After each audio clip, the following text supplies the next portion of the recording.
मीठे मीठे सच्चे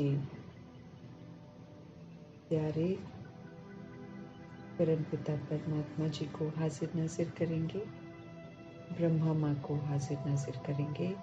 उनकी मौजूदगी में उनके महावाक्य हम उन्हीं से समझेंगे और यूनिवर्स की सारी सोल्स को भी समर्पित करेंगे। सभी आत्माओं की बुद्धि पर प्रभु की शिक्षाओं की दस्तक हो, हर आत्मा जागृत हो, हर आत्मा सत्य को पहचाने, हर आत्मा काम क्रोध लोभ मोह अहंकार से मुक्त हो, अवगुणों से मुक्त हो, देह अभिमान से मुक्त हो, सभी को स्वधर्म आकर्षित करे, सभी को पवित्रता आकर्षित करे, सभी आत्माएं फिर से प्रभु जी की बने, पावन बने, सतुगुणी बने। इन्हीं दुआओं के साथ यूनिवर्स की सारी आत्माओं को प्रभु जी के शक्तिशाली पवित्र महावाक्य समर्पित करते हैं। साथ में प्रकृति, वायुमंडल और तत्वों के प्रति भी प्रभु जी के महावाक्य समर्पित करते हैं। समर्पित करते हुए हम सभी फिर से देखेंगे, अहो सौभाग्य है जो प्रभु की मुरली फिर से मिली है। इस मुरली में प्रभु हम आत्माओं को फिर से कैसे समर्थ बनाते हैं, वो प्रभु जी के महावाक्य में देखेंगे और जो शिक्षाएं बाबा देते हैं उसके ताजधारी बनकर उसको पूरा भी करेंगे। इन्हीं दुआओं के साथ मीठे मीठे बाबा बोले, मीठे बच्चे चैतन्य अवस्था में रहकर बाप को याद करना है, जागृत अवस्था हो। सुन अवस्था में चले जाना या नींद करना ये कोई योग नहीं है, जैसे आंखें बंद कर लेते हैं, दैट इज नॉट योग। कर रहे होते हैं नींद और बोलते हैं हमारा योग बहुत अच्छा लगा।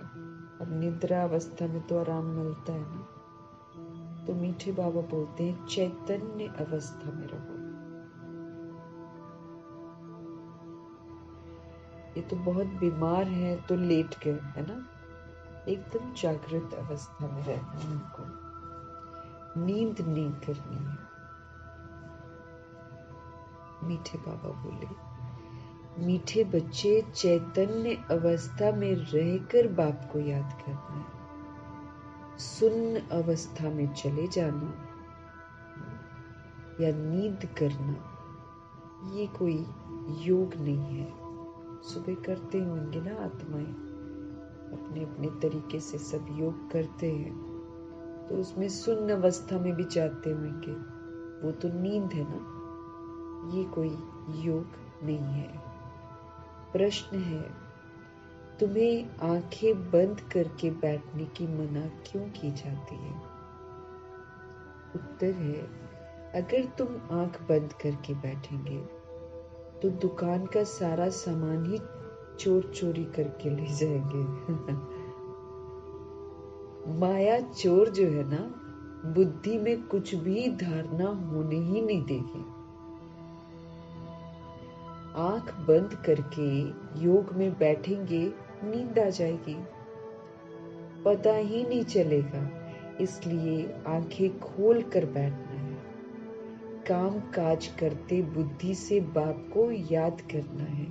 इसमें हठ योग की बात नहीं है कि जिद करके हम एक ही जगह पर बैठें, कि हम इतनी देर यहाँ पर ही बैठेंगे। ऐसा वाला योग नहीं है ये तो। और बाबा कहते हैं क्योंकि हम कर्म कॉन्शियस बहुत ज्यादा हो जाते हैं जब कर्म करते हैं, इसलिए भगवान खास हम आत्माओं का ध्यान खिंचवाते हैं।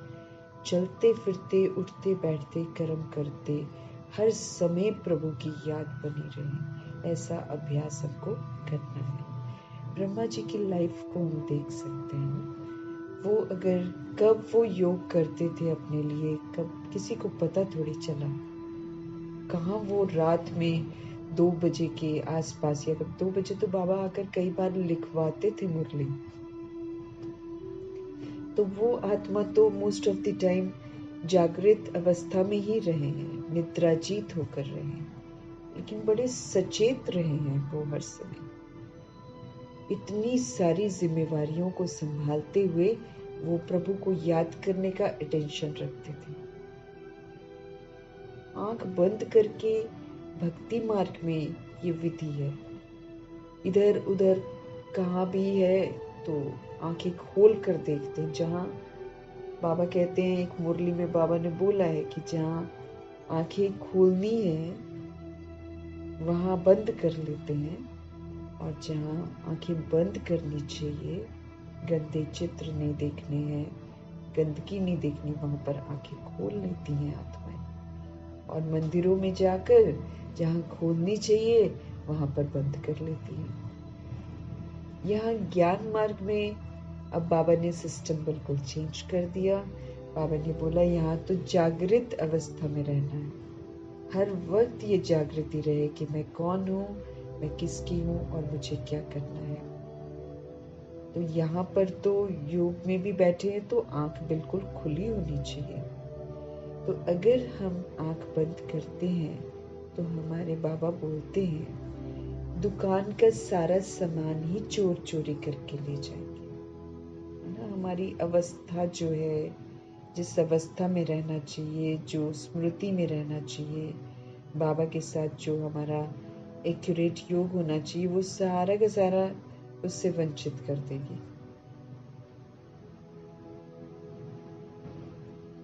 तो दुकान का सारा सामान ही चोर चोरी करके ले जाएंगे।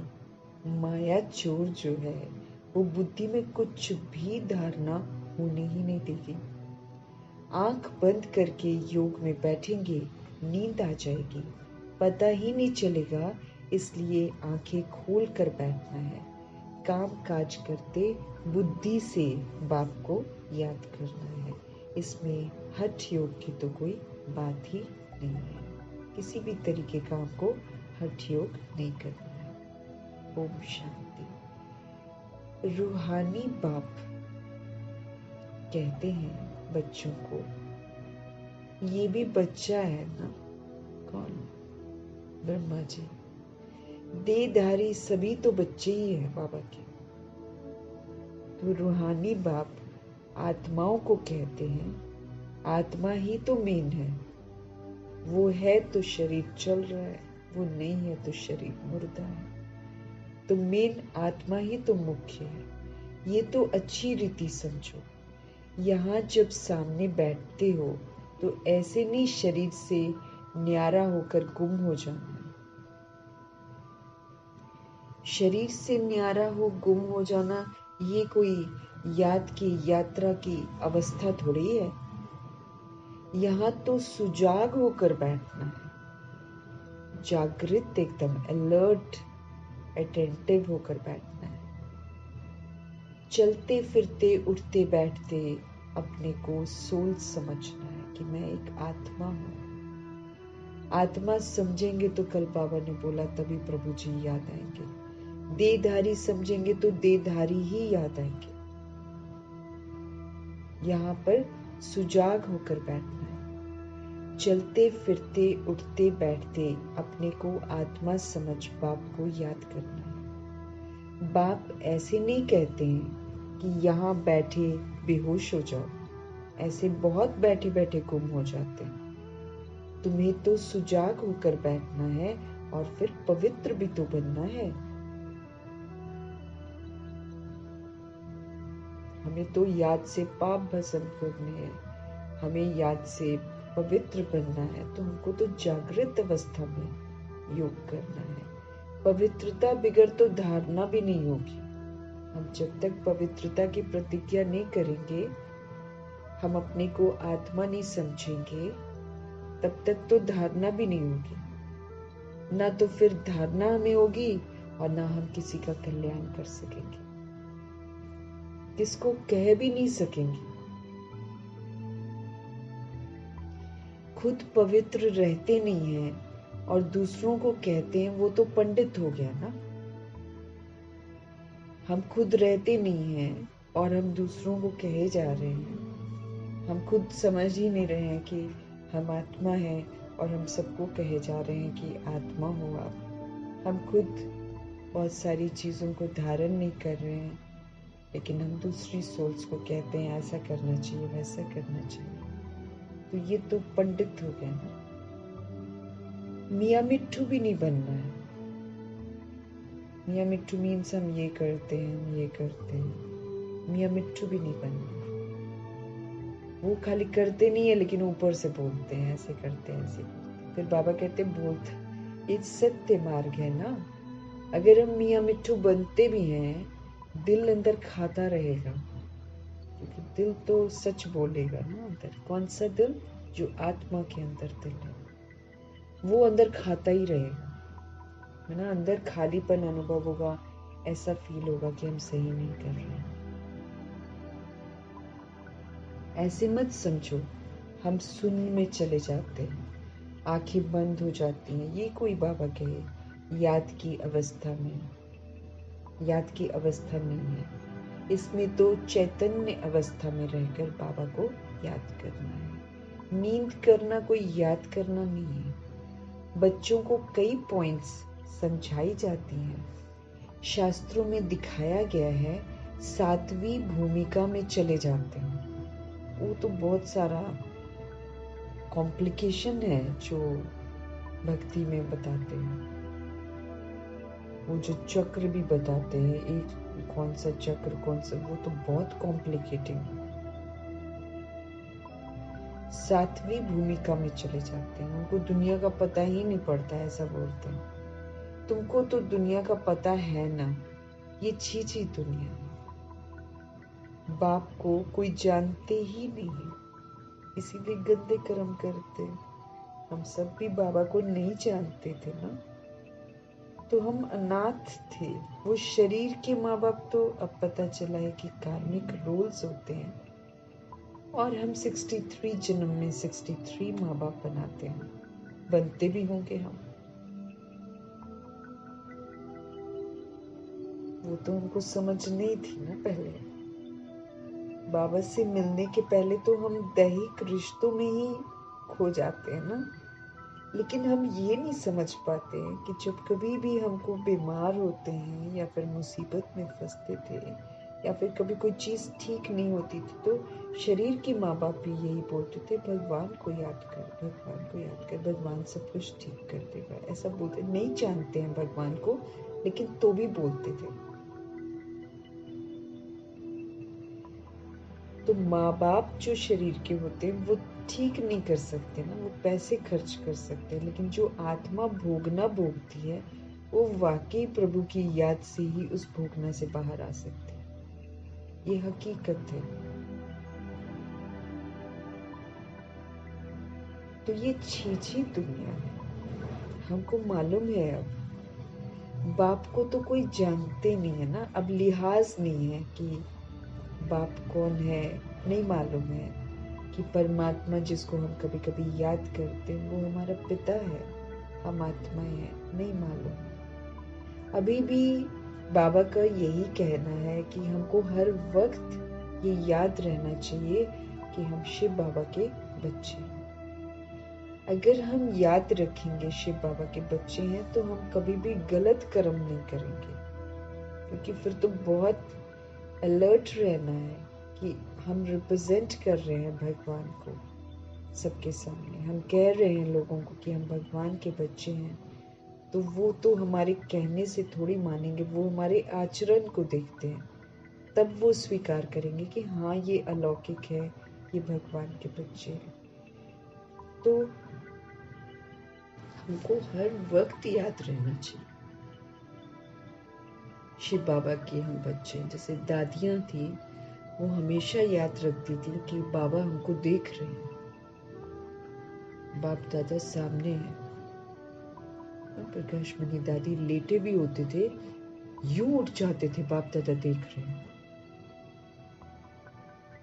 बाप दादा देख रहे हैं। ऐसे ही हमें भी देख रहे हैं वो। हम भी उनकी सूक्ष्म जो हमारी अवस्था है, उसको देखने की टीवी है उनके पास। हम सभी आत्माएं उसमें दिखाई देती हैं।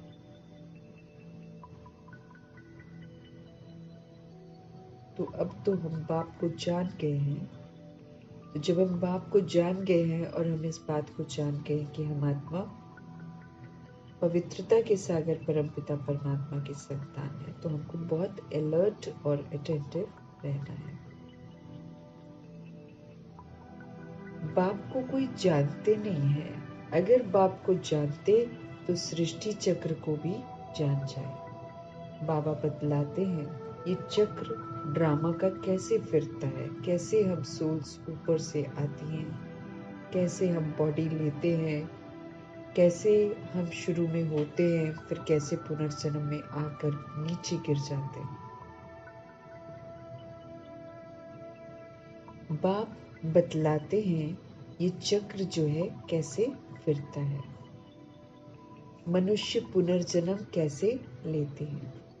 सतयुग में भल बड़ी आयु हो जाती है तो भी बदसूरत नहीं होंगे। 150 इयर्स आयु है ना, यहाँ तो फिर क्या कहें, 1994 95 का शरीर में आते आते आत्माएं हड्डी का ढांचा भी बन जाते हैं। लेकिन वहां भले बड़ी आयु है, यहाँ के तरीके का मना, जैसे यहाँ पर ओल्ड एज वृद्ध अवस्था होती है, वहां ऐसी वृद्ध अवस्था नहीं होती है। बदसूरत नहीं होंगे बोलो।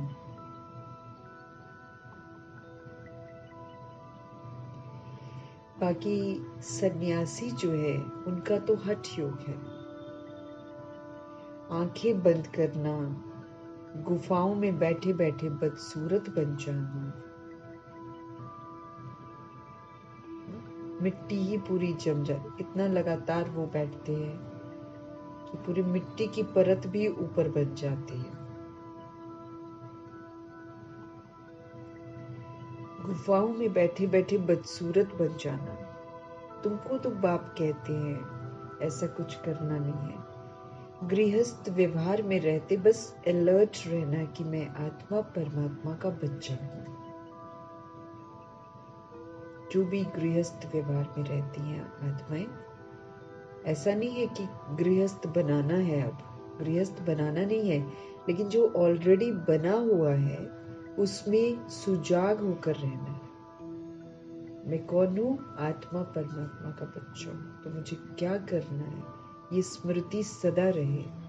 जागृत अवस्था में रहना, सुजाग। अब गफलत नहीं करनी है, अब सोना नहीं है, अब बना अनजान नहीं बनना है। सब समझ दे रखी है भगवान ने।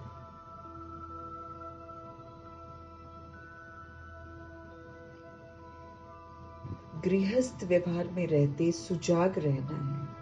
सुन्न में चले जाना ये कोई बाबा कहते अवस्था नहीं है। धंधा आदि भी करना है, गृहस्थ व्यवहार भी संभालना है। सुन्न में नहीं जाना है कि चलो जी बैठ गए, अब हम तो योग कर रहे हैं, काम धंधा नहीं करेंगे और योग में बैठ जाएंगे। ऐसा भी नहीं करना है ना। काम काज करते बुद्धि से बाप को याद करना है। गृहस्थ जो ऑलरेडी बना रखा है उसको भी संभालना है। काम वाम छोड़कर बैठ जाए कि हम योग कर रहे हैं, ऐसा नहीं करना बाबा के। बुद्धि से बाप को याद करना है। जरूर काम करेंगे, आंखें खोल कर करेंगे ना। धंधा आदि सब कुछ करते रहो। बुद्धि का जो योग है वो बाप के साथ होना चाहिए, है ना। फिर हम याद में रहकर जो कमाते हैं, बाबा कहते वो फिर याद की यात्रा में जमा हो जाता है। फिर हम गलत कर्मा नहीं करेंगे। सबसे बड़ी बात ये, हम याद में रहकर कुछ भी करेंगे तो हम गलत नहीं करेंगे। तो कोई भी काम काज करते हैं, घर पर करते हैं, कहीं भी करते हैं, बुद्धि जो है वो प्रभु के साथ कनेक्टेड रहनी चाहिए।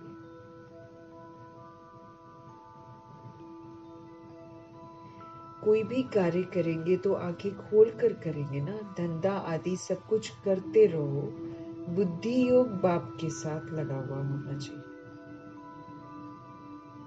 इसमें गफलत नहीं करनी है, बस ये ध्यान रखना। उसमें बॉडी कॉन्शियस नहीं होना है, कर्म कॉन्शियस नहीं होना है, इस बात का पूरा ध्यान रखना। दुकान पर बैठे, दुकान पर बैठे आंखें बंद हो जाएंगी तो क्या होएगा? कोई सामान ही ले जाएंगे और पता भी नहीं पड़ेगा। जागे जागे में लोग ले जाते हैं सामान। अगर कोई इधर उधर नहीं देखता है तो जागे जागे में सब्जियां उठा लेते हैं, टमाटर उठा लेते हैं। कई लोग होते हैं ना, बच्चों के साथ लेकर जाते हैं। तो अगर अलर्ट नहीं रहेंगे दुकान पर तो कोई भी सामान ले जाएगा और पता ही नहीं पड़ेगा। ये कोई अवस्था नहीं है, हम देह से न्यारे हो जाते हैं। ये सब हठ योगियों की बातें हैं, रिद्धि सिद्धि वाले करते हैं। बाप तो अच्छी रीति बैठकर समझाते हैं, इसमें आंखें नहीं बंद करनी है। हठ योगी करते हैं आंखें वगैरह बंद, रिद्धि सिद्धि वाले करते हैं आंखें वगैरह बंद। हमको नहीं करना है। हमको तो अच्छी रीति बैठकर बाबा समझाते हैं, यहाँ पर आंखें बंद करने की आवश्यकता नहीं है। बाप कहते हैं मित्र संबंधियों को जो बैठ याद करते हो वो सब भूल जाओ।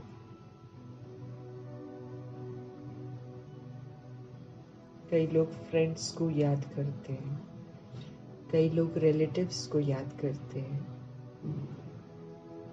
भगवान समझ देते हैं कि मित्र संबंधियों को जो बैठकर याद करते हो ना, ये सब भूल जाओ।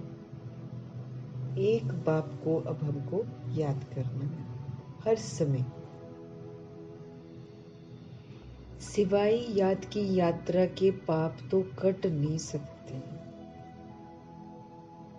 याद की यात्रा के बिना पाप हमारे कट नहीं सकते हैं, और 63 जन्मों के पाप हैं।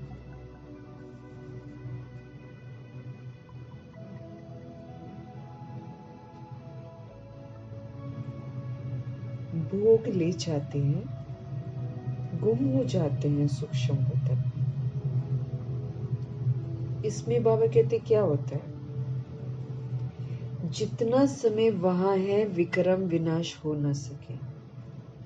अब कई लोग बाबा बता रहे हैं ना कि आंखें बंद करके जो ध्यान में जाते हैं या भोग लेकर जाते हैं, तो जितनी भी देर वहां पर हैं वतन में,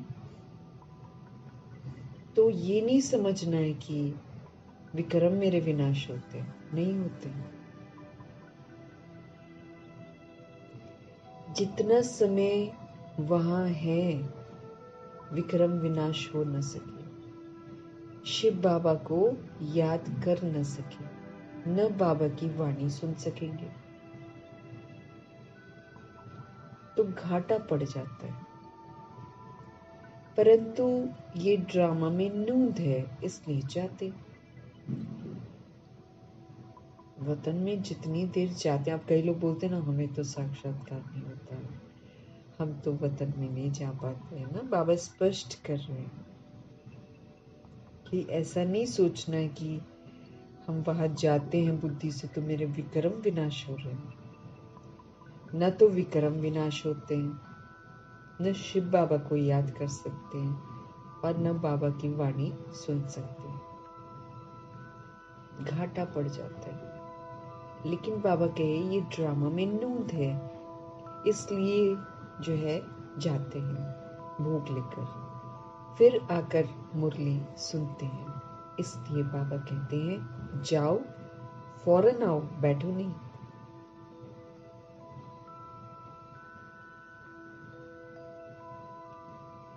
शुरू में कितनी सोल्स जो हैं, वो जो 14 इयर्स की तपस्या थी उसमें कितनी सारी सोल्स बताते हैं कि वतन में जाते थे 2-2 3-3 दिन,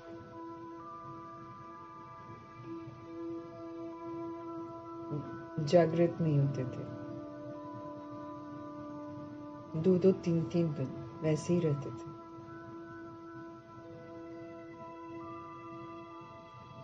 आज बाबा कहते वो लोग है नहीं, ज्ञान में नहीं है।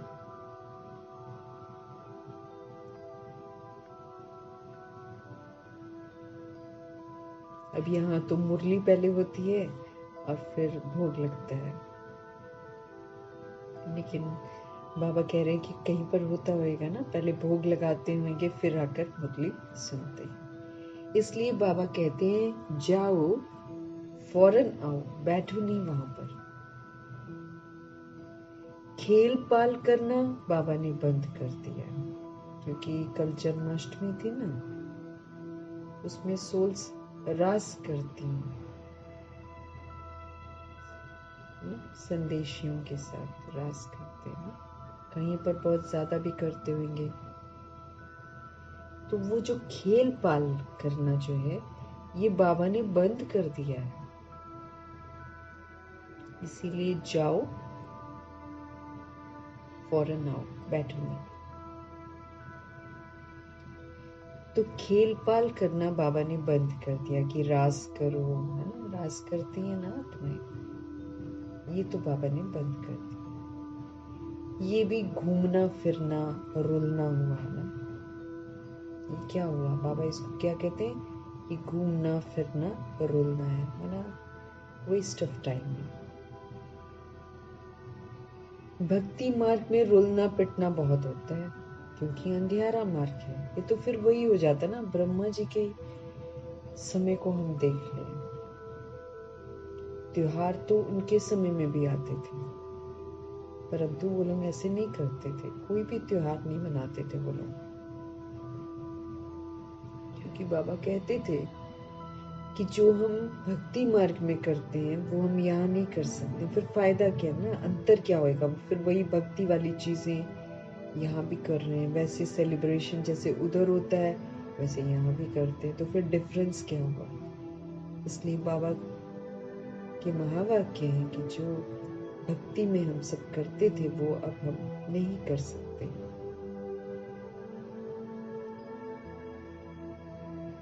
तो बाबा कहते हैं जो रास करना होता है ना, खेल पाल करना, ये बाबा ने बंद कर दिया है।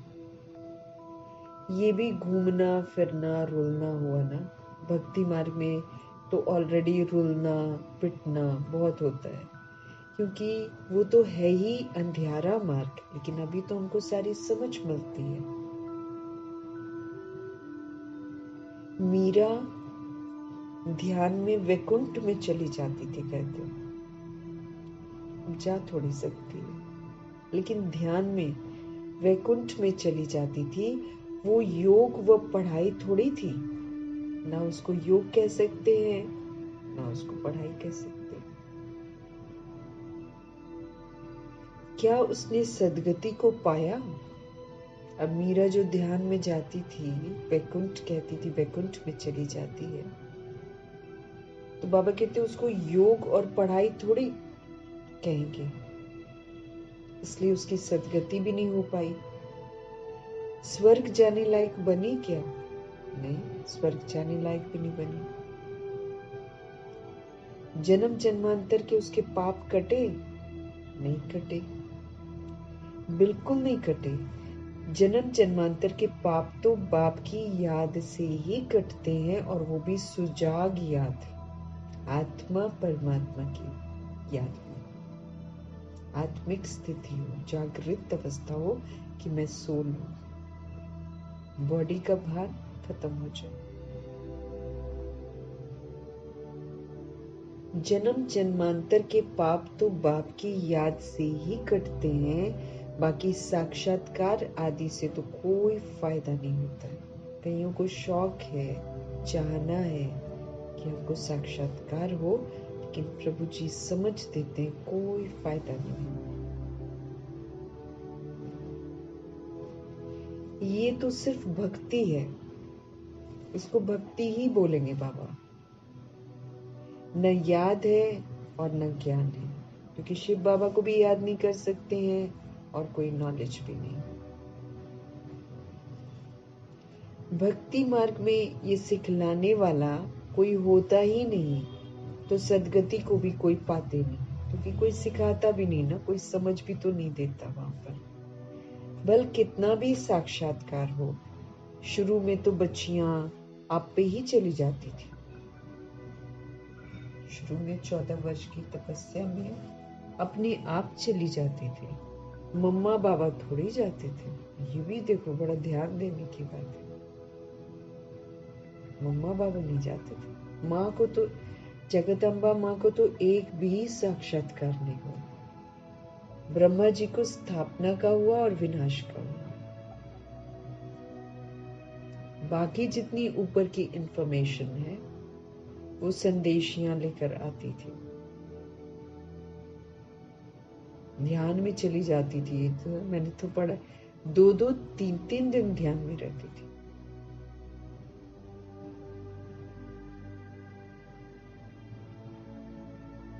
मम्मा बाबा थोड़ी जाते थे।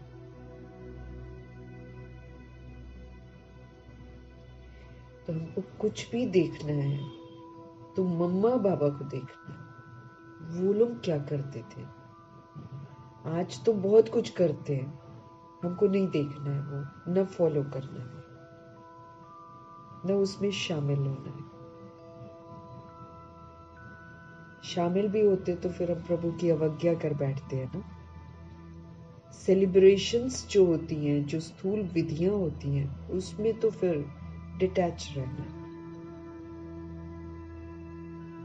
मम्मा बाबा ध्यान में नहीं जाते थे इस तरीके से। ये तो शुरू में बाबा को सिर्फ स्थापना और विनाश का साक्षात्कार हुआ था बस। उसके बाद उनको कोई साक्षात्कार नहीं हुआ। वतन में क्या है, वतन में नहीं क्या है, वो तो एग्जैक्ट कैचिंग तो गुलजार दादी की होती थी, जो आकर बताते हैं कि ऊपर सूक्ष्म वतन में भी एक और ब्रह्मा है। ये उन्होंने आकर बताया था। उनमें थी समाने की शक्ति और कैचिंग पावर। बाकी तो और कोई साक्षात्कार ब्रह्मा जी को नहीं हुआ। वो तो उनके कर्तव्यों को, क्योंकि ज्ञान तो उस समय था नहीं, तो उनको विनाश दिखाया गया, फिर उनको स्थापना दिखाई गई। फिर भी उनको समझ थोड़ी आया था, लेकिन जो है ये साक्षात्कार कराया। पीछे तो कोई भी साक्षात्कार नहीं हुआ ब्रह्मा जी को, और मम्मा को तो वो भी नहीं हुआ, स्थापना और विनाश का एक भी साक्षात्कार नहीं किया मम्मा ने।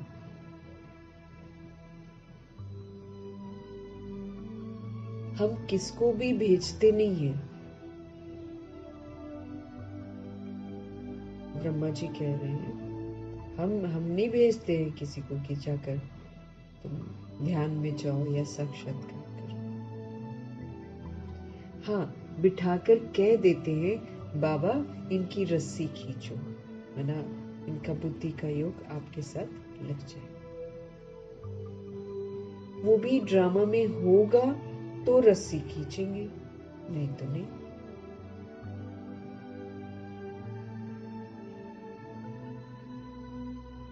साक्षात्कार तो ढेर होते हैं, जैसे शुरू में बहुत साक्षात्कार करते थे, पिछाड़ी में भी बहुत साक्षात्कार करेंगे। मिरुआ मौत मलुका शिकार।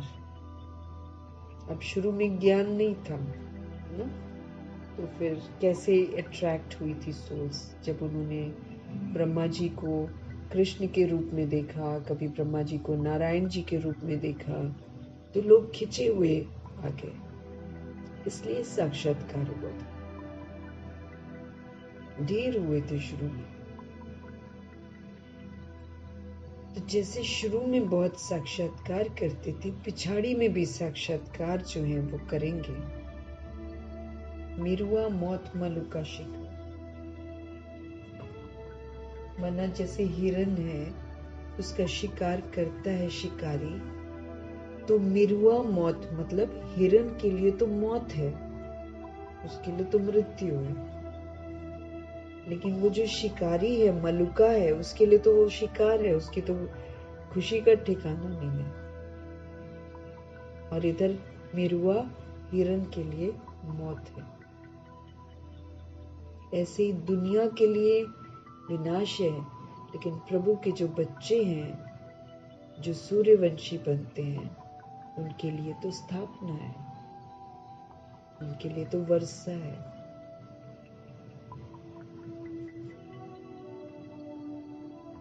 इतने ढेर मनुष्य हैं, सब शरीर छोड़ देंगे।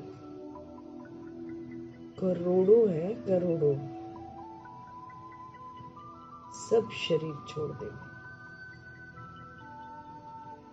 शरीर सहित तो कोई सतयुग में या शांति धाम में जाएंगे ही नहीं। बॉडी थोड़ी जाएगी साथ, बॉडी तो यहीं रह जाएगी। अगर 800 करोड़ शरीर मौजूद है धरती पर, 800 करोड़ शरीर छूट जाएंगे। सोल्स तो बिना शरीर के ही जाएगी ना ऊपर, चाहे शांति धाम जाना है उसने, चाहे सतयुग में। ये वाला जो बॉडी है, जो इस दुनिया का बॉडी है अभी, ये थोड़ी साथ जाएगी। तो वैसे पतित छीछी बॉडी है। ये शरीर सहित तो कोई भी सतयुग में या शांति धाम में नहीं जाएंगे। कितने ढेर मनुष्य सब विनाश को प्राप्त करेंगे।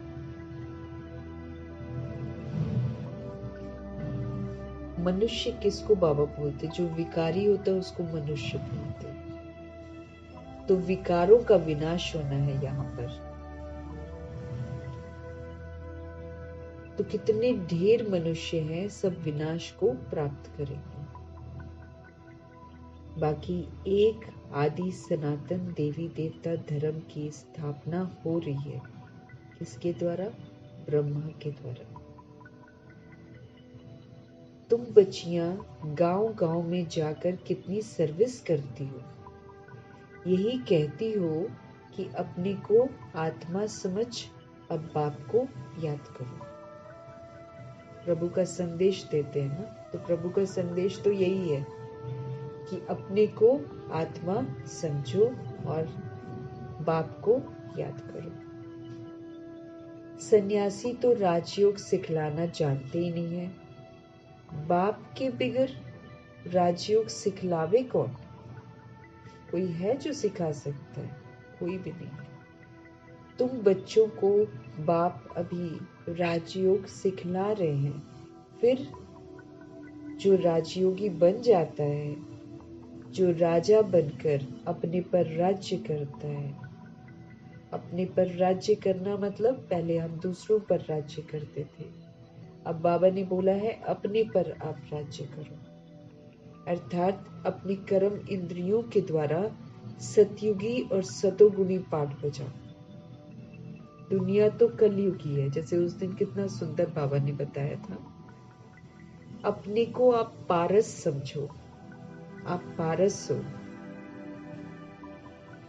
दुनिया में कितने भी सब आयरन एजेंट होंगे ना, तमोगुणी होंगे, तमो प्रधान होंगे, लेकिन पारस का काम क्या है?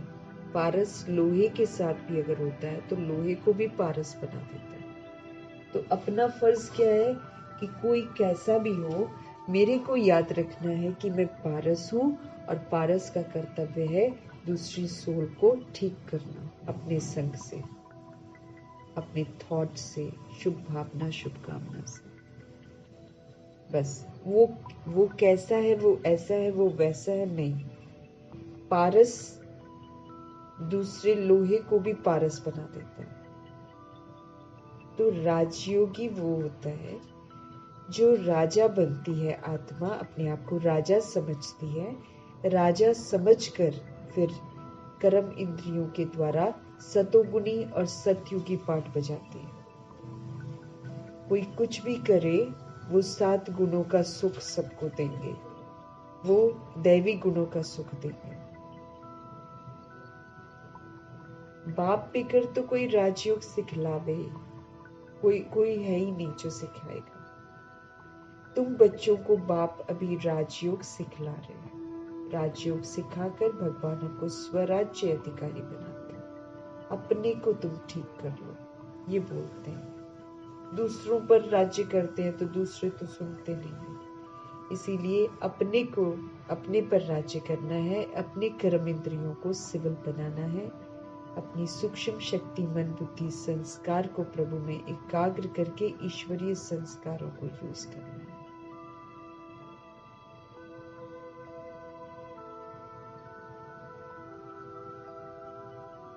बाबा कहे अभी राजयोग सिखला रहे हैं, फिर राजाई मिल जाती है। तुम अपार सुखों में रहते हो, वहां तो फिर याद करने की जरूरत ही नहीं है। रिंचक भी दुख नहीं होता है वहां पर। आयु भी बढ़ी, काया भी निरोगी होती है। यहाँ कितने दुख है। ऐसे तो नहीं बाप ने दुख के लिए खेल रचा है, नहीं, बाबा थोड़ी दुख देते हैं। बाबा दुख के लिए खेल थोड़ी रचते हैं। ये तो खेल सुख दुख हार जीत का आदि अनादि है। हम सभी खेलने आते हैं, हम ही खेल खेल के रिकॉर्डिंग करते हैं सारी। बाबा थोड़ी बनाते हैं ये वाला खेल। बाबा न किसी को ऊपर से भेजते हैं, हम सभी अपनी मर्जी से नीचे आते हैं। और पहली बार जो पार्ट बजाते हैं वो रिकॉर्ड हो जाता है। फिर सोल ऐसी है कि रिकॉर्डिंग के वशीभूत होकर सब कुछ करती है। मीठे बाबा बोले ये तो खेल है, सुख दुख का हार जीत का, ये अनादि है। इन सब बातों को सन्यासी जानते ही नहीं है तो समझा कैसे सकते हैं। वो तो भक्ति मार्ग के शास्त्र आदि पढ़ने वाले हैं। तुमको कहा जाता है अपने को आत्मा समझो और बाप को अब याद करो। हमें समझ मिलती है कि अपने को आत्मा समझो और बाप को याद करो। वो सन्यासी फिर आत्मा समझकर ब्रह्म को याद करते हैं। वो सन्यासी क्या करते हैं? आत्मा समझ ब्रह्म को रहने का जो स्थान है ना, उसको याद करते हैं। ब्रह्म को परमात्मा समझते हैं, ब्रह्म ज्ञानी, इसलिए उनको बोलते हैं। वास्तव में ब्रह्म है रहने का स्थान, जहां तुम आत्माएं रहती हो। वो फिर कहते हैं हम उनमें लीन हो जाएंगे। कोई हो तो नहीं पाता है। उनका ज्ञान ही सारा उल्टा है। मनुष्य की मत है ना, तो मनुष्य की मत तो सदा उल्टी होती है। तो सारा का सारा उनका ज्ञान उल्टा है। यहाँ तो बेहद का बाप तुम बच्चों को पढ़ाते हैं। वो कहते भगवान 40,000 वर्ष बाद आएगा। इसको कहा जाता है अज्ञान अंधियारा। बाप कहते हैं नई दुनिया की स्थापना और पुरानी दुनिया का विनाश करने वाला तो मैं हूं। मैं स्थापना कर रहा हूं, विनाश भी सामने खड़ा है। अब जल्दी करो। बाबा स्थापना कर रहे हैं, विनाश भी सामने खड़ा है। बाबा कहे अब जल्दी करो, पावन बनो, तभी तो पावन दुनिया में जाएंगे। ऐसे तो जा भी नहीं सकेंगे ना। हम शांति धाम अपने घर भी नहीं जा सकेंगे, धर्मराजपुरी में अटक जाएंगे। तो अगर सचखंड में जाने का शौक है तो फिर बाबा कहते पावन बनो, तभी तो पावन दुनिया में जाएंगे। ये तो पुरानी तमो प्रधान दुनिया है, ये पुरानी दुनिया है, ये बड़ी गंदी हो गई है, तमो प्रधान हो गई है। गंदे काम होते हैं, फिर उसके गंदे वाइब्रेशंस सब जगह फैले हुए हैं।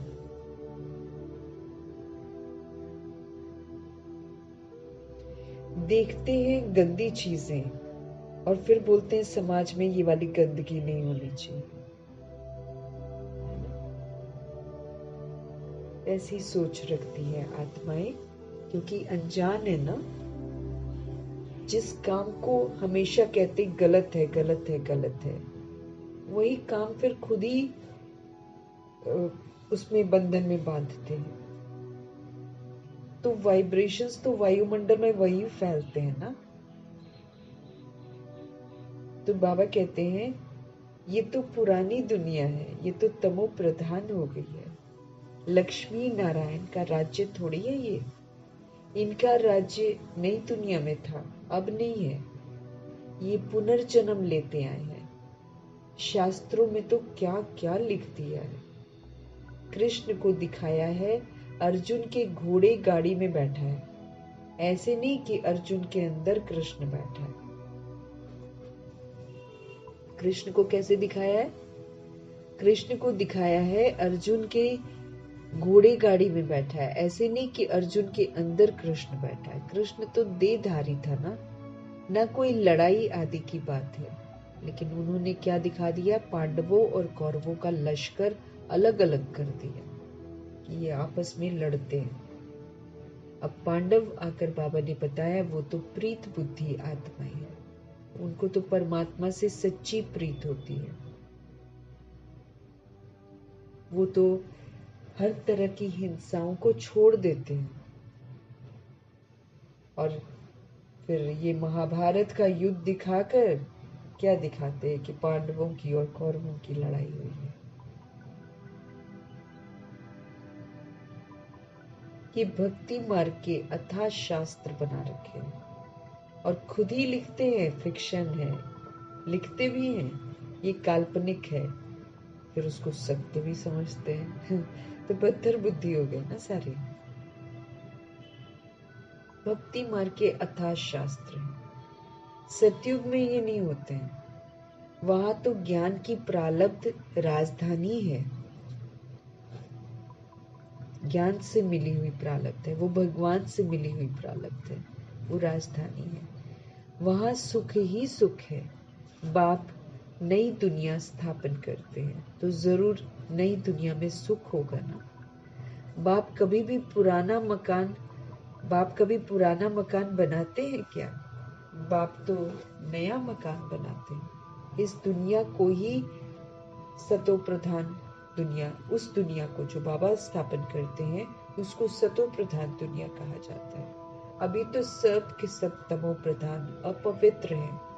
पराये रावण राज्य में सब बैठे हुए हैं। रावण बाबा ने तो राम राज्य बनाया था, लेकिन अभी सब कहाँ बैठे हैं? पराये रावण राज्य में बैठे हैं। राम किसको कहा जाता है? शिव बाबा को कहा जाता है। राम तो कहा जाता है शिव बाबा को। राम राम कहकर राम नाम का दाग देते हैं। अब कहाँ राम और कहाँ शिव बाबा। अब शिव बाबा तुम बच्चों को कहते हैं माम एकम याद करो। वो रामचंद्र को समझते हैं। अब बाबा कहे शिव बाबा, अब शिव बाबा तुम बच्चों को कहते हैं अब तुम मुझे याद करो। जहां से आए हो वहां ही फिर जाना है। अब जब तक बाप को याद कर पवित्र नहीं बनेंगे तो फिर वापस भी जा नहीं सकेंगे। तुम्हारे में भी कोई विरले हैं जो अच्छी रीति बाबा को याद करते हैं। मुख से तो कहने की बात ही नहीं है। भक्ति में राम राम मुख से कहते हैं, कोई नहीं कहेंगे तो समझेंगे ये नास्तिक है ना। आप रास्ते में जाओ, अगर कोई जान पहचान का होएगा ना, कहेंगे राम राम। राम को न जानते हैं लेकिन राम राम कहते। और अगर हम उनको नहीं कहेंगे तो वो लोग समझते हैं ये नास्तिक है।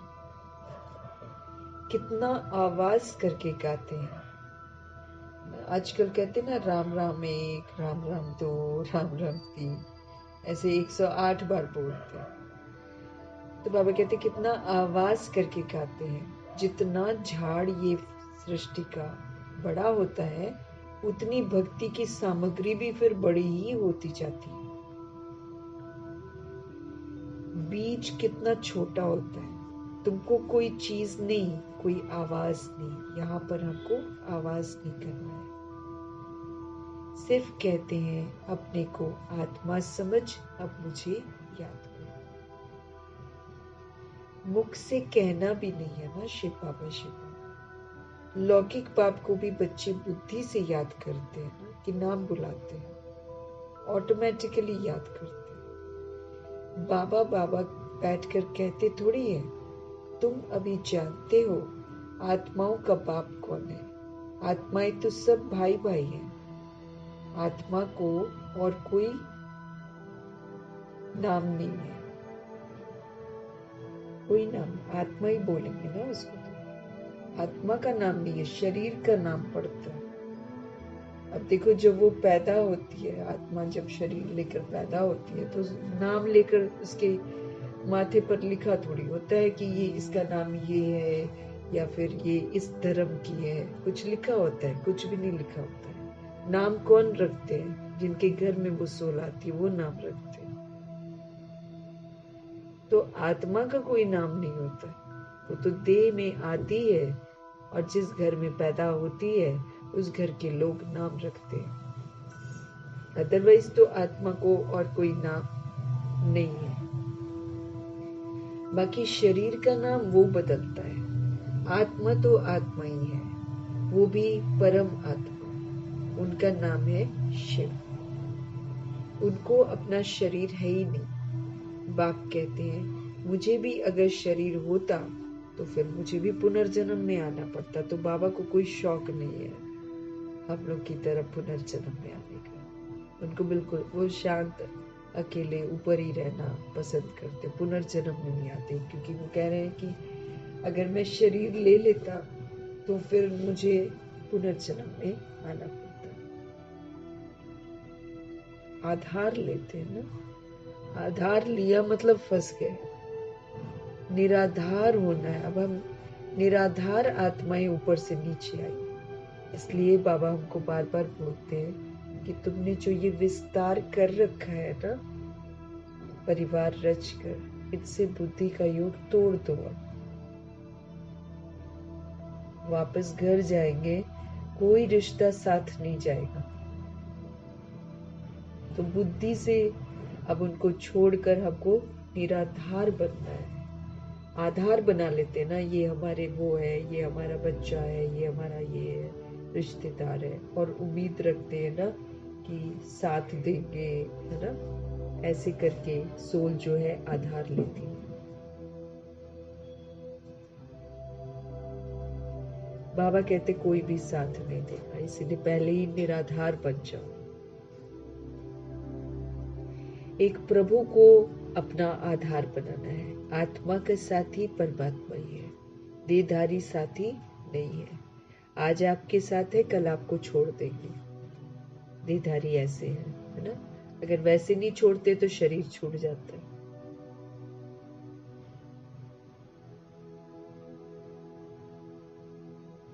बाबा कहते हैं मुझे भी अगर शरीर होता तो पुनर्जन्म में मुझे आना पड़ता। तुमको फिर सदगति कौन देवे। भक्ति मार्ग में मुझे याद करते हैं अनेक चित्र हैं। अभी तुम नरकवासी से स्वर्गवासी बनते हो। हम सभी सोल्स नरकवासी बन गए थे, अभी बाबा हमको स्वर्गवासी बनाते हैं। जन्म तो नरक में लिया है ना, मरेंगे स्वर्ग के लिए। यहाँ तुम आए ही हो स्वर्ग में जाने के लिए। जैसे कोई ब्रिज आदि बनाते हैं ना, तो पहले फाउंडेशन सेरेमनी कर लेते हैं, फिर ब्रिज बनती रहती है। पहले वो लोग क्या करेंगे, फाउंडेशन बनाएंगे, फाउंडेशन सेरेमनी कर लेते हैं, नींव रख लेते हैं ना, तो उसकी सेरेमनी कर लेते हैं। फिर वो क्या करते हैं, फिर ब्रिज बनती रहती है। स्वर्ग की स्थापना का उद्घाटन फाउंडेशन सेरेमनी बाप ने कर दिया है। इसलिए बाबा उस दिन भी बोल रहे थे ना कि ये जो तुम सेरेमनी करते हो, उद्घाटन करते हो, लेकिन असल में उद्घाटन जो है वो बाबा ने पहले ही कर दिया है। बाबा ने पहले ही उद्घाटन कर दिया है। ये तो बाबा कहते तुम यूं ही उद्घाटन करते हो। बाप ने कर लिया, अब तैयारी होती रहती है। मकान बनने में टाइम लगता है क्या? गवर्नमेंट करने पर आए ना तो 1 मास में मकान खड़ा कर ले। जो सड़कें वड़कें टूटी फूटी हैं सब जगह, अगर सरकार करना चाहे तो कर सकती है, झट से कर सकती, नहीं लटका के रखा होता।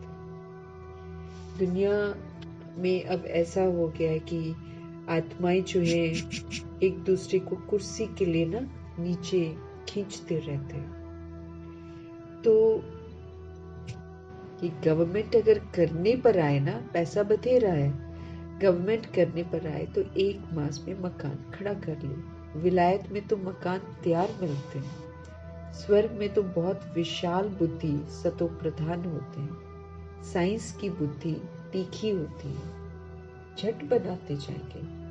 मकानों में जड़ित भी लगती जाएगी।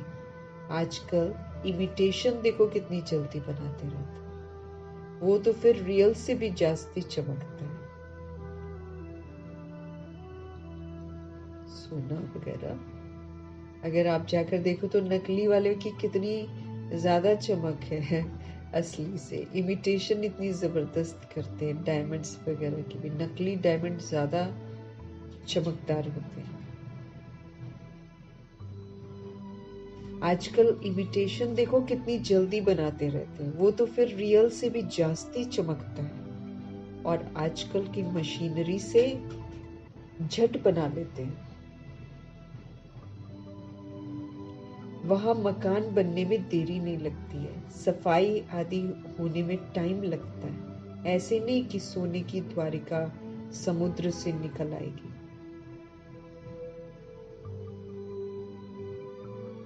तो बाप कहते हैं खाओ पियो भल, सिर्फ बाप को याद करो तो विक्रम विनाश हो।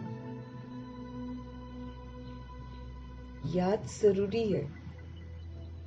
याद में रहेंगे तो खाएंगे भी उतना जितना जरूरी है, पिएंगे भी उतना जितना जरूरी है। सिर्फ बाप को याद करो तो विक्रम विनाश हो, और कोई भी उपाय नहीं है। जन्म जन्मांतर ये गंगा स्नान आदि करते आए हो, परंतु कोई भी मुक्ति, जीवन मुक्ति को तो पाते नहीं। सब मौजूद है इसी धरा पर। भीड़ क्यों बढ़ गई है? ऊपर से तो सोल जाती आती है ना। नीचे अगर मर गए तो मर जाना चाहिए ना। फिर ऐसा तो नहीं होता है, सोल तो मरती नहीं है, वो फिर निकलती है बॉडी से, फिर बॉडी ले लेती है। इसीलिए भीड़ देखो कितनी बढ़ गई है। कितने गंगा स्नान किए हैं आत्माओं ने, लेकिन किसी को भी न मुक्ति मिली है न जीवन मुक्ति मिली है। यहाँ तो बाप पावन बनने की युक्ति बताते हैं। यहाँ शिव बाबा पावन बनने की युक्ति बताते हैं कि कैसे पावन बनते हैं। बाप कहते हैं मैं ही पतित पावन हूं। तुमने बुलाया है, हे पतित पावन बाबा आओ, आकर के हमको पावन बनाओ। ड्रामा पूरा हुआ तो फिर सब एक्टर्स स्टेज पर होने चाहिए, क्रिएटर भी होना चाहिए। सब खड़े हो जाते हैं। ये भी ऐसे ही है, सभी आत्माएं आ जाएंगी, फिर वापस जाना होगा। अभी तुम तैयार नहीं हुए हो, कर्मातीत अवस्था ही नहीं हुई है, तो विनाश कैसे होगा? हमको कर्मातीत बनना है। एक भी मेरा कार्मिक बॉन्डेज किसी भी सोल के साथ नहीं होना चाहिए। पुराने ही हमको चुकतू करने हैं, अभी उनसे मुक्त होना है। नया तो किसी से रिश्ता जोड़ना ही नहीं है। उड़ नहीं पाएंगे ऊपर, इधर जल रही होगी धरती 5 तत्वों से, जो विकराल वार होगा, उसमें से हर सोल चाहेगी कि मैं निकल जाऊं, निकल नहीं सकेगी। इसीलिए भगवान के रहते हुए हमको कर्मातीत अवस्था को पाना है। किसी भी तरीके का कार्मिक बॉन्डेज हमारे पर नहीं होना चाहिए। किसी के साथ मेरा कोई नया जो है हिसाब किताब नहीं जुड़ना चाहिए। मुझे कलयुग का कोई भी कर्म नहीं करना है, नहीं तो मैं कलयुग को बढ़ावा दे रही हूँ। और अगर हम कलयुग को बढ़ावा देंगे तो फिर कलयुग में फंस जाएंगे बहुत बुरे तरीके से धर्मराजपुरी में। कोई सुनवाई नहीं होने वाली है। कर्मातीत अवस्था ही नहीं हुई है तो विनाश कैसे होगा। बाप आते ही हैं तुमको नई दुनिया के लिए पढ़ाने।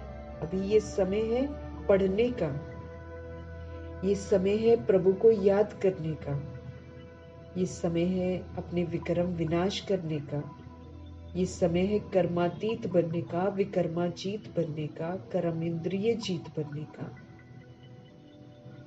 माया जीत बनने का समय है। ये समय है बेदाग बनने का, सारे दाग मिटाने हैं जो देह समझकर लगे हुए हैं, क्योंकि देह समझते हैं तो आत्मा पर दाग लगते हैं। तो सारे दागों को मिटाना है। सारे गुण जो बाबा सिखा रहे हैं उससे मुझे संपन्न बनना है। सारे विकारों को जीतना है,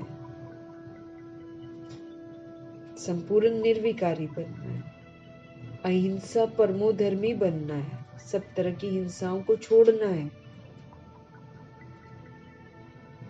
और मर्यादाओं में चलकर मर्यादा पुरुषोत्तम बनना है। ये करना है हमको, और बाकी तो कुछ नहीं करना है। इस दुनिया में थोड़ी कुछ हम लेकर जाएंगे। ये इतने सारे होमवर्क हमको मिले हुए, होमवर्क पूरा करेंगे तो जाएंगे। मम्मा बाबा ने टाइम वेस्ट नहीं किया, उन्होंने सारा कुछ किया जो बाबा ने कहा।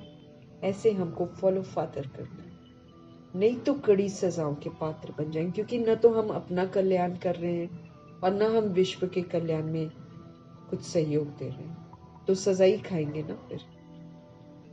इसलिए ध्यान बहुत रखना है कि हमको क्या करना है। बाबा कहे अभी तो तुम तैयार ही नहीं हुए हो, कर्मातीत अवस्था ही नहीं तुमने बनाई है। नई दुनिया के लिए प्रभु पढ़ा रहे हैं, वहां काल होता नहीं है ना, काल नहीं होता। जो मर जाते, मृत्यु शब्द नहीं यूज होता है।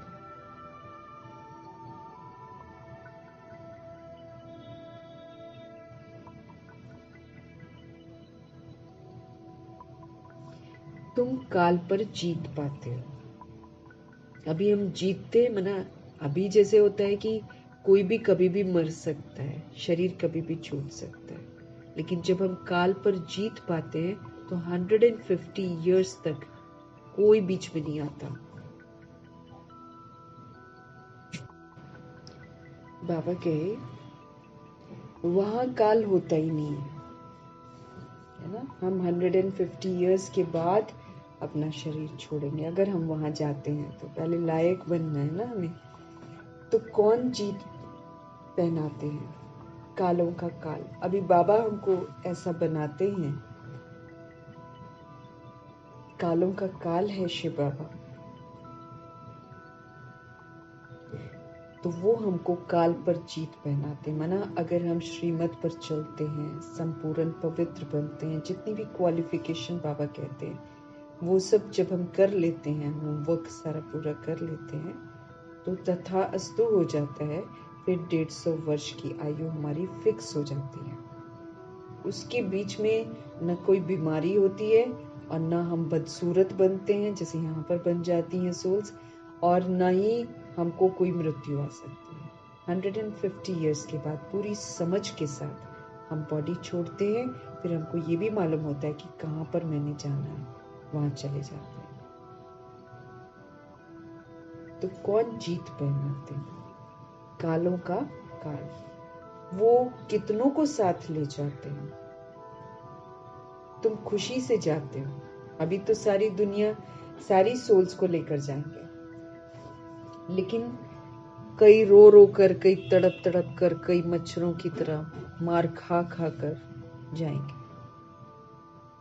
और हम सभी आत्माएं, अगर हमारे होमवर्क पूरे हो गए होंगे तो हम बहुत खुशी खुशी जाएंगे।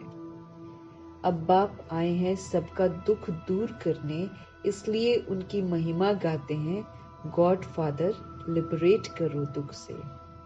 सोल्स ऐसे सभी बोलती हैं, भले न जानती हूँ भगवान को, तब भी भगवान को पुकारते। जब एक्सट्रीम दुख होता है ना, तो भगवान को पुकारते। अब बाप आए हैं सबका दुख दूर करने, इसलिए उनकी महिमा गाते हैं। गॉड फादर लिबरेट करो दुख से। शांति धाम सुख धाम में हमको ले चलो, परंतु ये तो मनुष्यों को पता ही नहीं है कि अभी बाप स्वर्ग की रचना रच रहे हैं। तुम स्वर्ग में जाएंगे, वहां झाड़ बहुत छोटा होगा, फिर वृद्धि को पाएगा।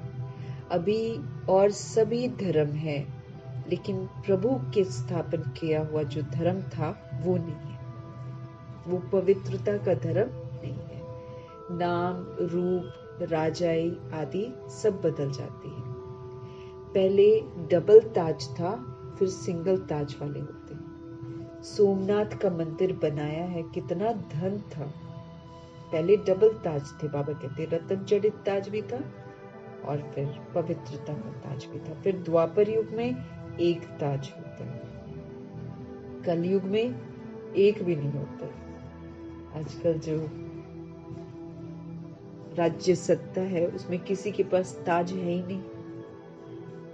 सोमनाथ का मंदिर बनाया है, कितना धन था। किसने बनाया? ब्रह्मा जी की आत्मा ने बनाया था। सोमनाथ का मंदिर बनाया क्योंकि उनके पास धन था ना। सबसे बड़ा मंदिर एक है जिसको लूट कर ले गए। बाप कहते हैं तुम पद्मा पदम भाग्यशाली बनते हो। माना अगर आप पवित्र हो, आपको कोई लूट नहीं सकता। अब 2500 वर्ष की राजधानी में पवित्रता है, कोई लूट सकता है क्या उसे? नहीं लूट सकता। लेकिन जब ब्रह्मा जी विस्मृत हुई उनकी आत्मा और वो द्वापर में राजा बने, तो जो भी धन दौलत था, जो भी सोमनाथ का मंदिर में जो दौलत लगा रखी थी, वो सारी लूट कर लेके, क्योंकि आत्मा अपवित्रता के मार्ग पर चल पड़ी थी ना, विस्मृत हो गई थी।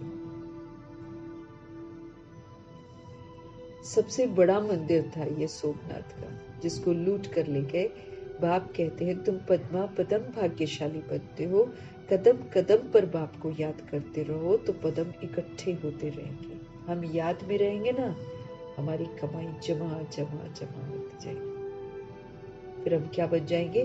पद्मा पदम भाग्यशाली बन जाएंगे। इतनी कमाई बाप को याद करने से होती है। अब यहाँ पर पैसों की कमाई अगर करनी हो तो रात को भी करनी हो, सारी रात जागना हो तो जाग जाता है मनुष्य आज के समय में, वो विनाशी दौलत के लिए। कहीं भी भगाना हो वहां भाग जाएगा। अमृत वेले सपोज करो 3 बजे 2 बजे कोई बुलाएगा कि इस समय आओ, ये वाला काम करने से इतना पैसा मिलता है, यूं नींद खुलेगी। वो स्थूल कमाई, वो विनाशी कमाई, उसके लिए तो जग जाते हैं, भागते हैं, सारी सारी रात भी जग लेते हैं। लेकिन भगवान कहते हैं तुम मुझे याद करो तो पद्मों की कमाई जमा होगी। नहीं करते, उसमें और नींद आती है और फिर अमृत वेला भी नहीं उठ पाती है सोल्स।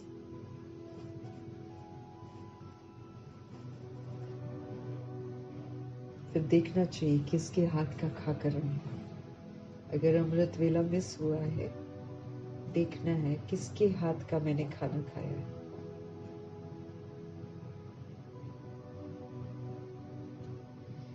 तो यहाँ तो पद्मों की कमाई है। तुम पद्मा पदम भाग्यशाली बनते हो। कदम कदम पर बाप को याद करते रहो तो कितने सारे पदम इकट्ठे होंगे। इतनी कमाई बाप को याद करने से होती है। फिर ऐसे बाप को याद करना तुम भूलते क्यों हो? बाबा कहे इतना तो फायदा होता है, इतने पद्मों की कमाई होती है, फिर भी तुम याद करना कैसे भूल जाते हो? पाप भी कटते हैं, कमाई भी होती है, हल्के भी हम होते जाते हैं, खुश रहते हैं, तो फिर भी तुम भूल जाते हो। जितना हम बाप को याद करेंगे, जितना हम सेवा करेंगे, उतना ऊंच मर्तबा पाएंगे। स्पष्ट करते हैं प्रभु कि जितना हम याद करेंगे, जितना हम सेवा करेंगे, उतना ऊंच मर्तबा पाएंगे। अच्छे अच्छे बच्चे चलते चलते गिर पड़ते हैं, काला मुंह किया तो की कमाई चट हो जाती है, जबरदस्त लॉटरी गवा देते हैं। माया है ना, अगर हम अलर्ट नहीं होते, माया बुद्धि पर वार करती है, दोस्तियों का आकर्षण करवाती है। झूठ तो सारी दुनिया बोल रही है। दावा करते हैं कि हम पसंद करते हैं, हम ये करते हैं, हम मर जाएंगे, हम ये हो जाएंगे, ऐसे ऐसे तरह के डायलॉग्स में माया फंसाती है। पहले बुद्धि पर वार करती है। सबसे पहले तो बुद्धि पर जब वार होता है, आत्माएं क्या करती है? सबसे पहले पढ़ाई को छोड़ती है। पढ़ाई में इंटरेस्ट खत्म, बाबा की पढ़ाई में इंटरेस्ट सबसे पहले खत्म। क्या करती है माया? बुद्धि पर वार करती है। पहले पढ़ाई छुड़ाती है, फिर गलत काम करवाती है, फिर बाद में पछताते हैं। यहाँ तो पछताने से तो कुछ नहीं होने वाला ना। बाबा के जबरदस्त लॉटरी जो है वो गवा देते हैं। तो सोल्स अब अट्रैक्शन में आती हैं। अब अट्रैक्शन में क्या है? बाहरी लुक्स, जबरदस्ती वाले, आकर्षित करने वाले लुक्स बनाते हैं, और अच्छे अच्छे बच्चे बाबा के चलते चलते गिर जाते हैं। अब वो तो ये सोचते हैं हमने भिखारी हथियाला बांधा, हमें पार्टनर मिल गया, अब वो खाना बनाएगा, लेकिन ये पता ही नहीं है कितनी दुर्गति में जा रहे हैं। ये खाली दूर के ढोल सुहावने हैं, 1-2 साल चलते हैं, ये बजते हैं, ठीक लगते हैं, उसके बाद हकीकत कार्मिक अकाउंट की सामने आ जाती है। बाबा की श्रीमत की अवज्ञा करके कोई भी कदम उठाते हैं हम, तो हम खुश नहीं रह सकते हैं कभी भी। और काम विकार को लेकर तो बाबा कभी भी रियायत नहीं करते, इतना सख्त हैं काम विकार को लेकर। तो भगवान की अवज्ञा करके जब मनुष्य काम विकार में चला जाता है तो मुंह काला कर लेता है। जो थोड़ी बहुती सेवा करके कमाई की होती वो भी सारी चट हो जाती है। जबरदस्त लॉटरी जो मिल रही है वो भी गवा देते हैं।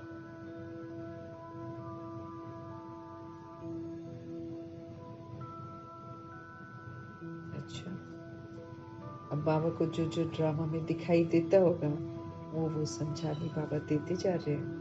हम सब अपने आप को चेक करते जाएंगे कि कहीं गफलत तो नहीं कर रहे हैं। अगर कर रहे हैं तो हमको अपने आप को सचेत कर लेना है। अच्छा, मीठे मीठे से खिले दे बच्चों प्रति माता पिता बाप दादा का याद प्यार और गुड मॉर्निंग। रूहानी बाप की रूहानी बच्चों को नमस्ते। हम रूहानी बच्चों की भी रूहानी बाप को दिल से, जान से, सिक से, प्रेम से, मोहब्बत से, अदब से, पूरे रिगार्ड से प्रभु जी का शुक्रिया भी करेंगे और प्रभु जी को नमस्ते भी करेंगे। तहे दिल से प्रभु जी का शुक्रिया करेंगे। हम आत्माओं पर बहुत मेहनत करते हैं बाबा, उस मेहनत का अगर हम रिटर्न नहीं देंगे, अपने आप को टर्न करके रिटर्न देना है। टर्न करके मीन्स अपने आप को परिवर्तन करके मुझे रिटर्न देना है। अगर हम परिवर्तन का रिटर्न नहीं करते हैं तो फिर ड्रामा पनिश करता है। इसलिए बाबा बोलते हैं कि तुम मुझसे जो मेहनत लेते हो ना बच्चे, तुमको इसका रिटर्न देना भी पड़ेगा। खाली नहीं जाएगा। हम जितना देर लगाएंगे आत्मा का पाठ पक्का करने के लिए, उतनी सजा खाएंगे। धारणा के लिए मुख्य सार, गृहस्थ व्यवहार संभालते हुए मुझ आत्मा का बुद्धि का योग बाप के साथ रहे। इसमें गफलत नहीं करनी है। पवित्रता की धारणा से अपना भी और दूसरी सोल्स का भी कल्याण करना है। हम पवित्र बनेंगे तो सृष्टि को पवित्रता का सहयोग देंगे।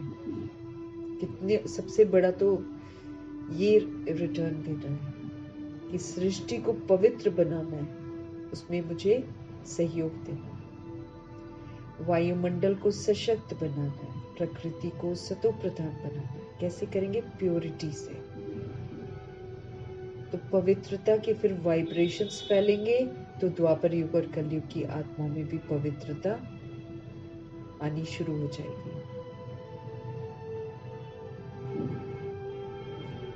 तो पवित्रता की धारणा से अपना और सभी का कल्याण करना है।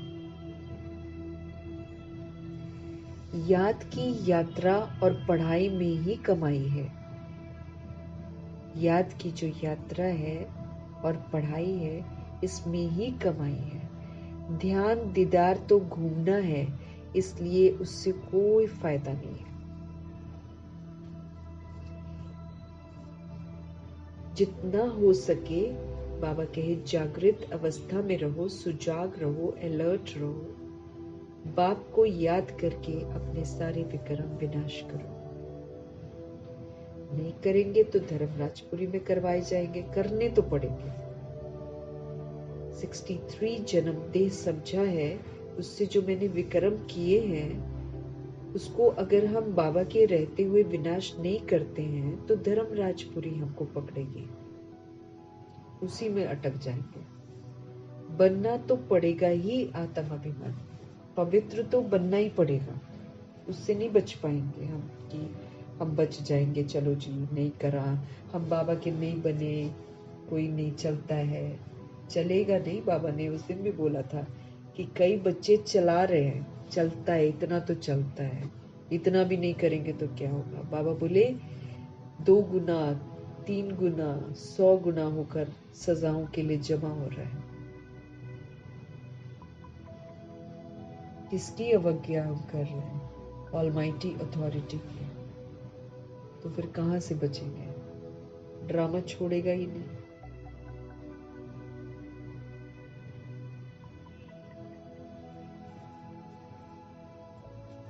सतगुरु जी का आज का वरदान।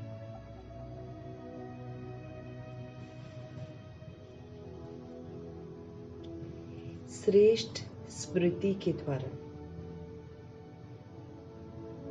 श्रेष्ठ स्थिति और श्रेष्ठ वायुमंडल बनाने वाले सर्व के सहयोगी भाव।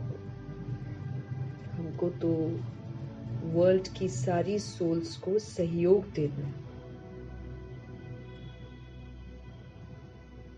कैसे देंगे?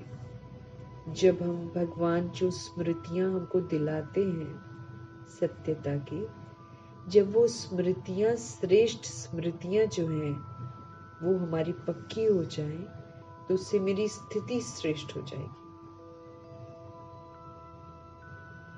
तो जब स्थिति श्रेष्ठ हो जाएगी तो वायुमंडल भी श्रेष्ठ हो जाएगा। तो श्रेष्ठ स्मृति के द्वारा श्रेष्ठ स्थिति और श्रेष्ठ वायुमंडल बनाने वाले सभी के सहयोगी भव। योग का अर्थ है श्रेष्ठ स्मृति में रहना। योग जो है उसका मतलब है श्रेष्ठ स्मृति में रहना। मैं श्रेष्ठ आत्मा, श्रेष्ठ बाप की संतान हूं। हमेशा हमको ये याद रहे, हमेशा। अब हम देह नहीं है और हम देहधारी के बच्चे नहीं है। अब हम हकीकत तो ये है कि हम श्रेष्ठ आत्मा है और हम श्रेष्ठ परमपिता परमात्मा की संतान है। जब ऐसी स्मृति हमारी रहती है तो फिर स्थिति भी हमारी श्रेष्ठ हो जाती है। श्रेष्ठ स्थिति जब होती है तो वायुमंडल श्रेष्ठ हो जाता है, वाइब्रेशंस फैलते हैं वैसे तो सारा वायुमंडल ही श्रेष्ठ हो जाता है।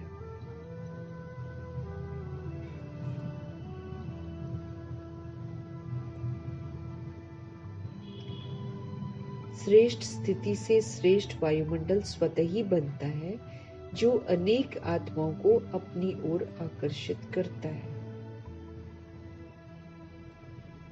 जहां भी आप आत्माएं योग में रहकर कर्म करती हो, वहां का वातावरण, वायुमंडल औरों को भी सहयोग देता है। बाबा क्या कह रहे हैं? जहां भी आप आत्माएं योग में रहकर, बाबा की याद में रहकर कर्म करती हो, वहां का वातावरण, वहां का वायुमंडल औरों को भी सहयोग देता है। ऐसी सहयोगी आत्माएं बाप को और विश्व को प्रिय लगती है ना? जो सोल्स ऐसे सहयोग देती है ना, वो बाबा को अच्छी लगती है और विश्व को भी अच्छी लगती है ना। सोल्स अति सूक्ष्म, अगर हम सोल्स, जैसे बाबा बोलते हैं यूनिवर्स की सभी आत्माओं को, है ना, तो अगर हम अपने स्वस्थिति में स्थित रहते हैं, अगर जो श्रेष्ठ स्मृतियां बाबा दिलाते हैं उन श्रेष्ठ स्मृतियों में स्थित होते हैं, जैसे कि बाबा ने अभी समझाया कि मैं श्रेष्ठ आत्मा, श्रेष्ठ बाप की संतान हूं, इसी का मतलब है योग। तो जब ऐसी स्मृति रहती है तो स्थिति हमारी श्रेष्ठ हो जाती है। श्रेष्ठ स्थिति से वायुमंडल भी फिर श्रेष्ठ स्वतः ही बन जाता है।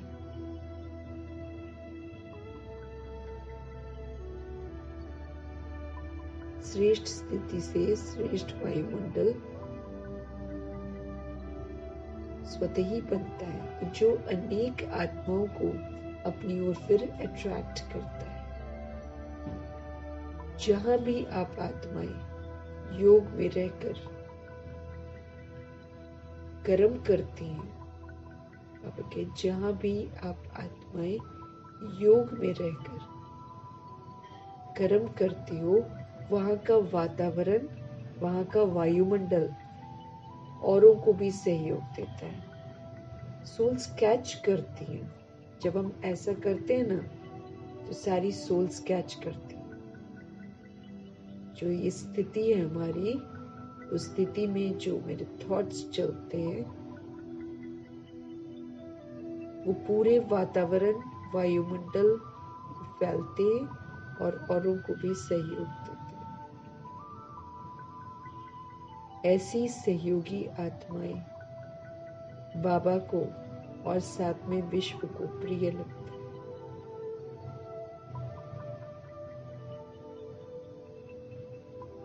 तो वर्ल्ड की सारी सोल्स जो है ना, हम जब ऐसी स्थिति में रहते हैं, स्मृति और स्थिति में रहते हैं, तो सारे वर्ल्ड की सारी सोल्स कैच करती हैं, फिर दुआएं देती हैं। हम जानते नहीं है वैसे स्थूल विधि से, लेकिन सूक्ष्म विधि से हमको जो है दुआएं मिलती है, बाबा से भी, उन आत्माओं से भी। फिर कोई भी सोल हमारे साथ बैड नहीं करेगी। अगर हम उसके लिए अच्छा सोचेंगे ना, कर नहीं पाएगी एक्चुअली वो।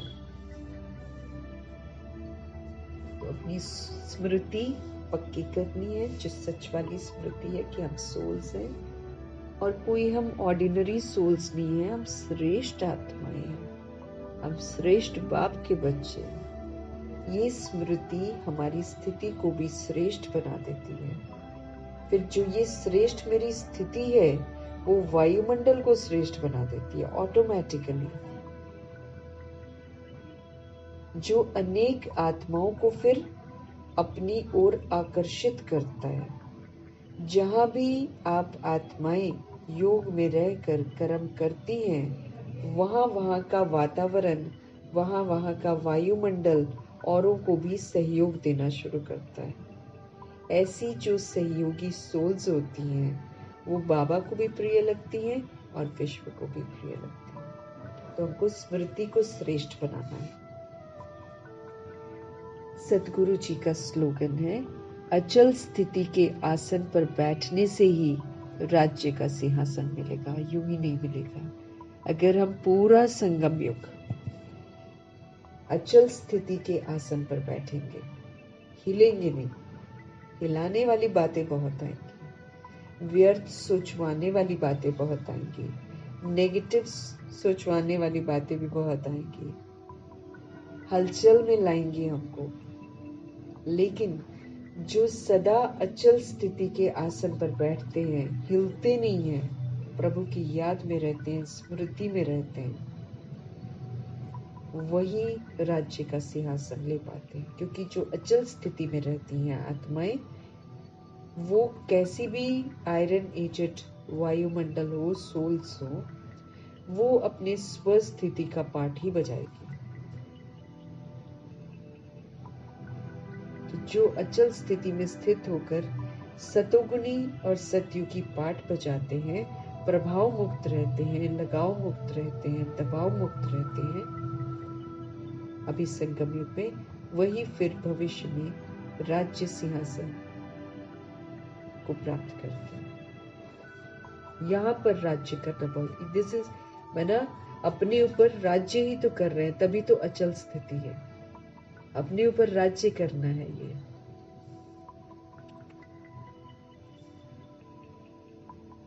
हम अपने ऊपर राज्य करते हैं, हमारी कर्म इंद्रियों को हम कंट्रोल में रखते हैं, मन बुद्धि को कंट्रोल में रखते हैं, इधर उधर नहीं भटकने देते हैं, दिल शिकस्त नहीं होने देते हैं। तो जो अचल स्थिति के आसन पर बैठते हैं, परीक्षाएं बहुत होंगी, इस बात का हमको ध्यान रखना है। हमारी अवस्था को हिलाने के लिए, हमारी स्थिति को हिलाने के लिए बहुत कुछ आएगा, लेकिन एक बल, एक भरोसा प्रभु का कि कल्याण होना ही है। कल गुलजार दादी का मैंने एक जगह पढ़ा, उन्होंने बोला हमारी मनसा इतनी स्ट्रांग होनी चाहिए कि हमको ये पूरा यकीन होना चाहिए कि सबने अच्छा बन ही जाना है। वो थॉट जो है, वो फिर किसी का बुरा कर्म देखते हुए भी उसका फिर इफेक्ट हम पर नहीं आएगा। इतना हमारी मनसा पावरफुल होनी चाहिए, इतनी सकारात्मक होनी चाहिए, एक बल एक भरोसे से कि प्रभु जी आए हुए हैं, सबको पवित्र तो बनना ही है। अचल स्थिति, एक बल एक भरोसा, इसके आसन पर जो बैठते हैं अभी संगम युग में और विघ्न विनाशक कर्मातीत मायाजीत बनकर दिखाते हैं, वो फिर राज्य का सिंहासन प्राप्त करते हैं। ना उनको राज्य का सिंहासन नई दुनिया में मिलेगा। अपने ऊपर पूरी कंट्रोलिंग पावर और रूलिंग पावर चाहिए अचल स्थिति में स्थित रहने की।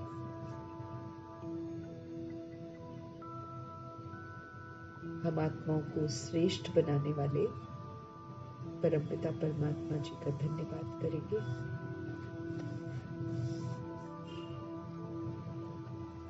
ब्रह्मा माँ का धन्यवाद, जगदम्बा माँ का धन्यवाद, क्योंकि ये प्रैक्टिकल एग्जाम्पल बनते हैं, हम आत्माओं के लिए और भी सहज कर देते हैं। नहीं तो लगेगा डिफिकल्ट है, लेकिन इन्होंने इतना सहज करके दिखाया है, इनका बहुत बहुत धन्यवाद।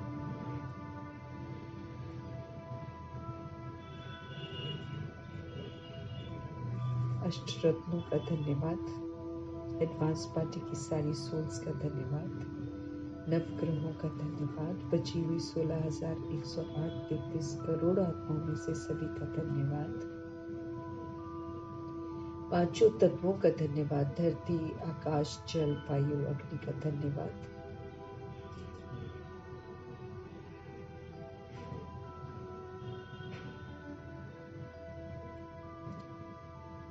ड्रामा का धन्यवाद, प्रकृति का धन्यवाद, माया का धन्यवाद, यमदूत का धन्यवाद, करोड़ों की आबादी, द्वापर युग कलयुग की सब का धन्यवाद, क्योंकि हमको विश्व कल्याणकारी बनना है, तो सभी के हित में सोचना है, ये कर्तव्य पूरा करना।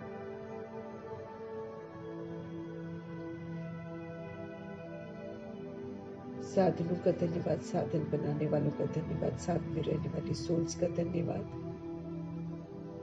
सहयोगी आत्माओं का धन्यवाद, अविनाशी खजानों का धन्यवाद, शरीर रूपी इंस्ट्रूमेंट का धन्यवाद, अनमोल संपन्नों के समय का धन्यवाद, पूरे यूनिवर्स का धन्यवाद, सृष्टि की जो इतनी बड़ी मेहमान नवाजी है उसका पल पल धन्यवाद करना।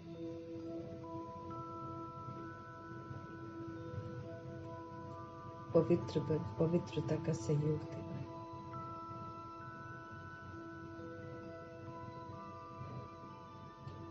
और आप सभी सोल्स का भी धन्यवाद। ओम शांति।